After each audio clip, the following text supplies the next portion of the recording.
Assalamualaikum warahmatullahi wabarakatuh. Bertemu kembali dengan mata kuliah ilmu kesehatan masyarakat. Apa kabar rekan-rekan semua? Semoga dalam keadaan sehat. Kemarin kita membahas tentang puskesmas. Pada tahun 1984, tanggung jawab puskesmas ditingkatkan dengan mempunyai tanggung jawab dalam pembinaan dan pengembangan posyandu di wilayah kerjanya masing-masing. Pada pertemuan kali ini kita akan membahas tentang posyandu. Apa itu posyandu? Posyandu adalah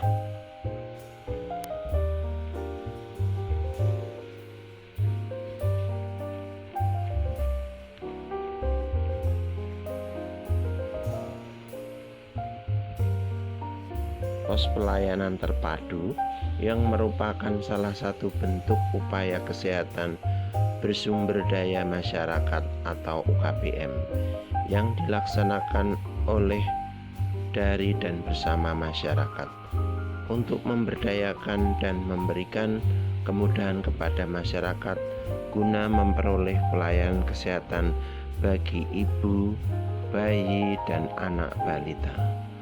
Posyandu merupakan program PKK dalam pemberdayaan masyarakat yang pembinaannya dilakukan secara berjenjang oleh kepala desa atau lurah, camat, bupati, gubernur, dan menteri dalam negeri. Upaya pengembangan kualitas sumber daya manusia dengan mengoptimalkan potensi tumbuh kembang anak dapat dilaksanakan secara merata apabila UKBM seperti posyandu dapat dilakukan secara efektif, efisien, serta dapat menjangkau semua sasaran yang membutuhkan. Tujuan posyandu adalah menunjang percepatan penurunan angka kematian ibu, angka kematian bayi, angka kematian balita di Indonesia melalui upaya pemberdayaan masyarakat. Kegiatan utama mencakup kesehatan ibu dan anak, keluarga berencana, imunisasi, gizi, pencegahan, dan penanggulangan diare. Masyarakat dapat menambah kegiatan baru sebagai kegiatan pengembangan di samping kegiatan utama yang telah ditetapkan. Di antaranya adalah bina keluarga balita, taman obat keluarga, bina keluarga lansia, pendidikan usia dini, dan program pembangunan masyarakat desa lainnya. Sasaran posyandu. Sasaran posyandu adalah semua anggota masyarakat yang membutuhkan pelayanan kesehatan dasar, terutama bayi dan anak balita, ibu hamil, ibu nifas, menyusui, pasangan usia subur, dan pengasuhan anak.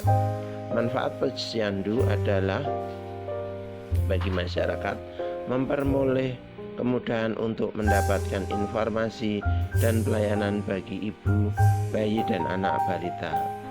Pertumbuhan anak balita terpadu melalui penimbangan berat badan sehingga tidak menderita gizi kurang atau gizi buruk. Bayi dan anak balita mendapatkan kapsul vitamin A. Manfaat posyandu bagi kader sebagai berikut. Yang pertama adalah mendapatkan berbagai informasi kesehatan lebih dahulu dan lebih lengkap. Ikut berperan secara nyata dalam perkembangan tumbuh kembang anak balita dan kesehatan ibu. Citra diri meningkat di mata masyarakat sebagai orang yang terpercaya dalam bidang kesehatan dan menjadi panutan karena mengabdi untuk pertumbuhan dan perkembangan anak balita dan kesehatan ibu. Manfaat posyandu bagi puskesmas adalah sebagai berikut. Yang pertama adalah optimalisasi fungsi sebagai pusat penggerak pembangunan kawasan kesehatan berwawasan kesehatan, pusat pemberdayaan masyarakat, pusat pelayanan kesehatan perorangan primer, dan pusat pelayanan kesehatan masyarakat primer. Dapat lebih spesifik membantu masyarakat dalam memecahkan masalah kesehatan sesuai kondisi kesehatan, mendekatkan akses pelayanan kesehatan dasar kepada masyarakat. Berikutnya adalah klasifikasi posyandu. Anda bisa melihat pada tabel yang saya sajikan.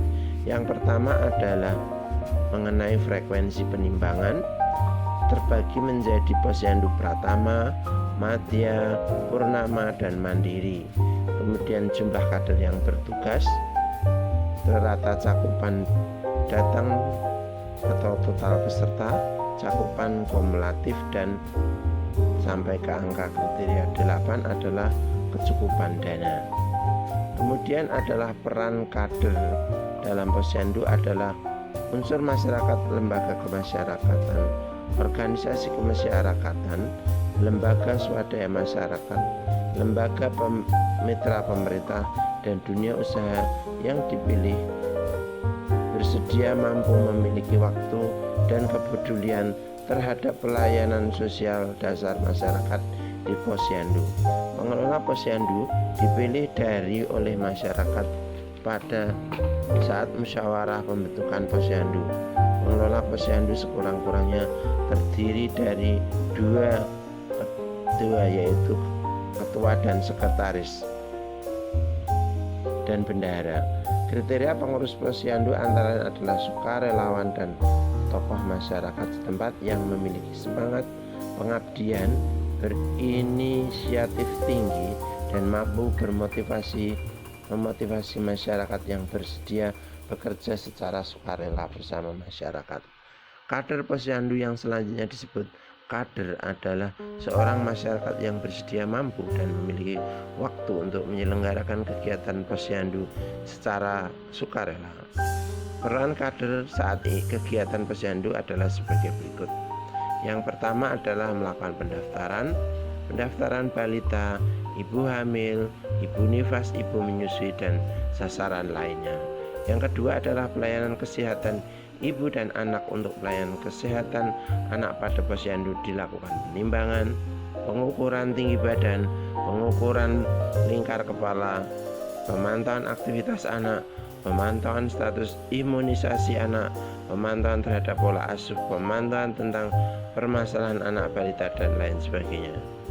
Membimbing orang tua melakukan pencatatan terhadap berbagai hasil pengukuran dan pemantauan kondisi anak balita.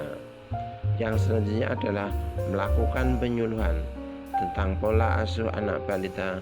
Dalam kegiatan ini, kader bisa memberikan layanan konsultasi, konseling, diskusi, kelompok, dan demonstrasi sebagai orang tua keluarga anak balita.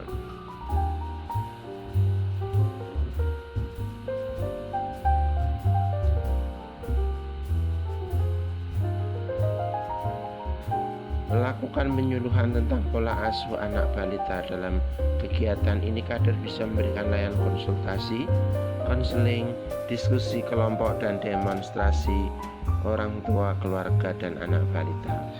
Yang selanjutnya adalah memotivasi orang tua balita agar melakukan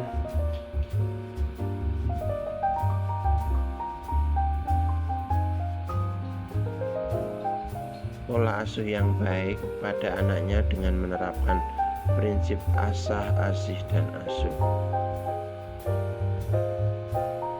Selanjutnya adalah lokasi dan kegiatan.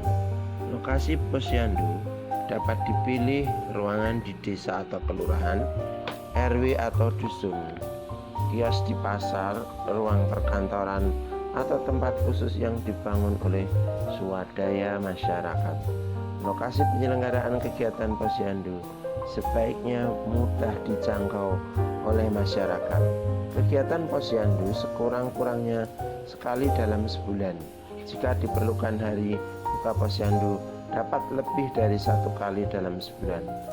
Hari dan waktu pelayanan posyandu sesuai dengan hasil kesepakatan masyarakat. Pelayanan posyandu menganut 5 meja untuk urutannya sebagai berikut. Meja pertama, pendaftaran. Kedua, penimbangan bayi, balita, dan ibu hamil dilayani oleh kader. Ketiga, pencatatan dan hasil penimbangan. Keempat, penyuluhan kepada bayi atau balita dan ibu hamil oleh kader kesehatan. Kelima, pemberian imunisasi, pemasangan alat kontrasepsi atau pengobatan bagi yang memerlukan, dan periksa hamil dilayani oleh kader kesehatan. Bila ada kasus yang tidak dapat dilayani, maka harus dirujuk ke puskesmas. Pos pelayanan terpadu khusus lansia. Tujuan pembentukan posyandu lansia: orang yang berumur lebih dari 60 tahun atau lebih sebagai berikut. Departemen Kesehatan RI 2006 meningkatkan jangkauan pelayanan kesehatan lansia di masyarakat sehingga membentuk pelayanan kesehatan yang sesuai dengan kebutuhan lansia. Meningkatkan pelayanan dan peningkatan peran serta masyarakat dan swasta dalam pelayanan kesehatan, di samping meningkatkan komunikasi antar masyarakat usia lanjut.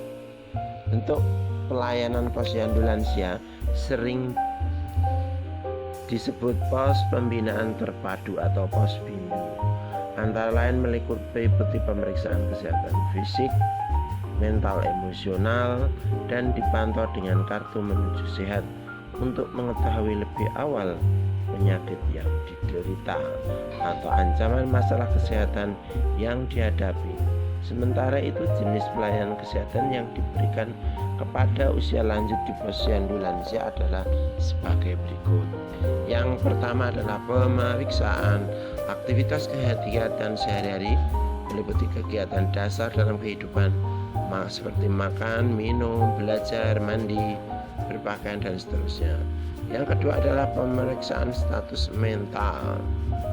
Yang selanjutnya adalah pemeriksaan status gizi melalui pengembangan berat badan dan pengukuran berat badan dan penimbangan.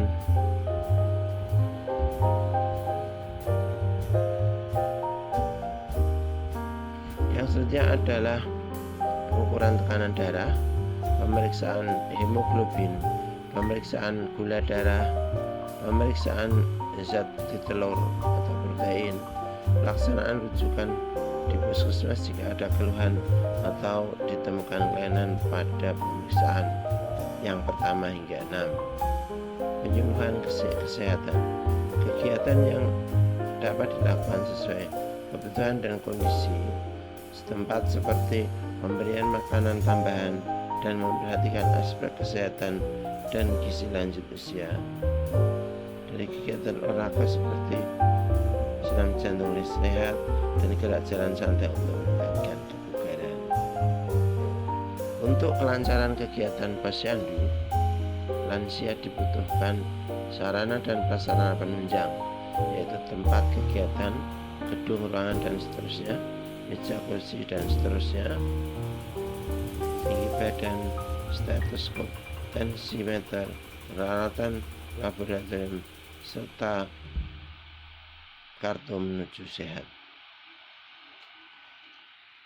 Demikian kawan-kawan semua penjelasan tentang posyandu.